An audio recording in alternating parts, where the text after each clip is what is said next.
I'm Dave Fortin, reporting for My News 26. I'll be talking with this lady, Rose Hutchison. Many of us knew her in high school at Traverse City Central in Traverse City as Rosie White. Well, Rose joined the Air Force. She served aboard Air Force One during the terms of 3 presidents. Yes, Dave, thank you very much for coming into my home. We've known each other a long time, so I'm very happy to tell you about my career at the Air Force. And it was a career. It wasn't just Air Force One. It was at the Pentagon, and I was in personnel before that. So on the aircraft, I did the serving of the food. I bought the food. I prepared the food. We served the food and drink, and we, of course, went all over the world. I was on the big airplane, the Boeing. We had Boeing 707s at that time. Now they have 747s. And so most of my trips were overseas. And I'm very proud to say I've been to every continent except for the Arctic. I even flew over the Antarctic. And who was the first president? The first president was the peanut farmer, Jimmy Ford, but Jimmy Carter. And then, of course, George H.W. Bush and Ronald Reagan. Mm-hmm.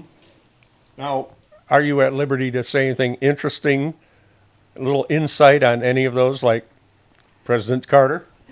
President Carter was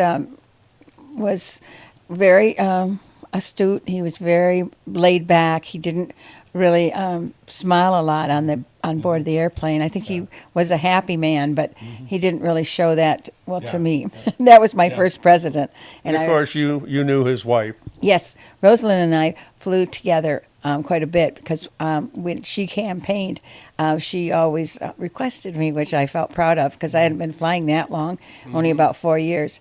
And then I also flew with Vice President Mondale during that campaign. And it seems like as soon as you are elected president, they all start for the next term. You start campaigning the next day after the swearing in.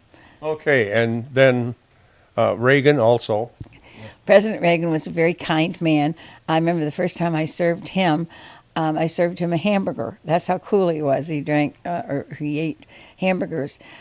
He wasn't really a drinker. You know, none of the presidents that I flew were, drinkers per se. And of course, it seems in the government and the military there was a lot of that going on. But they were all pretty cool. And Mrs. Reagan, I flew with her a lot too, because they were in for 8 years, and we were always going to California every year for 3 weeks. Yeah. And it was the first President Bush you served with. Yes, and his Vice President George H.W. He became president after Reagan, and there was no comparison. I mean, everyone liked Ronald Reagan, in the world even today. And that's how it was back then. I mean, he was our favorite. And, it doesn't take one man to be the president or one woman. It takes a trimer, usually there's like 3 or 4 people in his circle. And that's why I hope in this election people realize that, it's not one man. You vote for one man, but just like with Reagan, he had all kinds of people by him. Yep. With Rose Hutchison. I'm Dave Fortin, reporting for My News 26 from Traverse City.